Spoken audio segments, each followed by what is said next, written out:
ঠান্ডাকে উপেক্ষা করে বাড়ি থেকে বেরোতেই হবে। হ্যালো, আমি সুপ্রিয়া। তো আমার আরেকটি ব্লগে তোমাদেরকে স্বাগত। তো আমি আজকে যাব হচ্ছে আজকে আমি বেসিক্যালি দুটি জায়গায় যাব। প্রথমত আমি যাব আমার মামাবাড়ি, তারপরে যাব হচ্ছে টিউশন পড়াতে। তো আমার মামাবাড়ি খুবই কাছে, হেঁটেই যাওয়া যায়।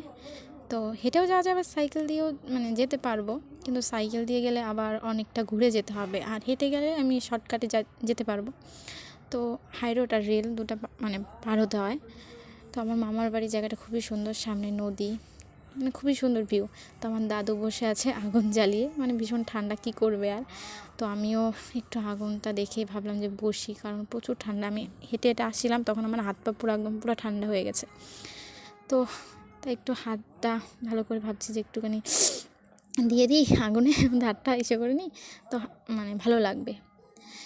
পরে একটু হাতটা ভালো করে গরম করে তারপরে আমার মামি ড্রেসিং করব। তো বোনও আমাকে নিয়ে গেল মামির কাছে।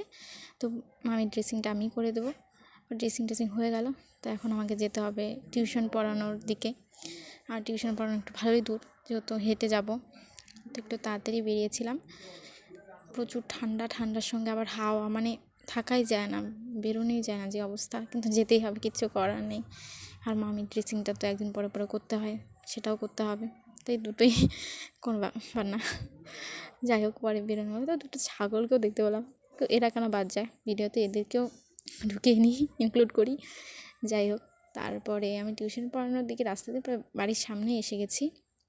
যাই হোক, টিউশন পড়ানো ওদের বাড়িতে চলে এসেছি। তো ওই বাচ্চাটাকে এখন পড়াবো। যাই হোক, ঠান্ডার মধ্যে বেশিক্ষণ পড়ায়নি, তার মধ্যে অনেকটা লেটও হয়ে গেছিলো। প্রচুর ঠান্ডা, ওইদিকেও অনেকটা দুলা সামনে, তো ওইখানেও প্রচুর ঠান্ডা, হাওয়া, বাপরে বাপ, থাকাই যায় না। সে কষ্টকর হেঁটে আসা, হেঁটে যাওয়া। সাইকেল চালালেও এমনি তো প্রচুর ঠান্ডা লাগে। ঠান্ডা এমনি থাকলে কোনো সমস্যা নেই, ঠান্ডার সঙ্গে এত হাওয়া, তার মধ্যে হাই রোড দিয়ে যেতে হয়।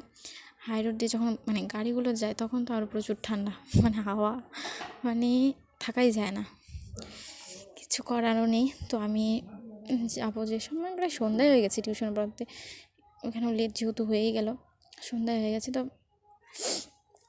হাই রোড থেকে নেমেও আমার বাড়ির ডিস্টেন্সটা প্রায় অনেকটাই প্রায় হাঁটতে হয়।